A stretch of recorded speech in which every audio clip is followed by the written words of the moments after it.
আসসালামু আলাইকুম রহমতুল্লাহি ওবরকাতুহু। আলহামদুলিল্লাহ, দেখতে দেখতে আবারও পবিত্র রমজান মাস আমাদের মাঝে চলে এসেছে।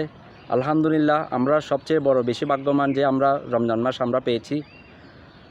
রমজান মাসের উসিলায় আল্লাহ আমাদের সকলকে পূর্বের যত গুনাহ করেছি আমরা সব গুনাহ যেন আল্লাহ আমাদেরকে ক্ষমা করে দেয়, সেই তৌফিক দান করুক, আমিন।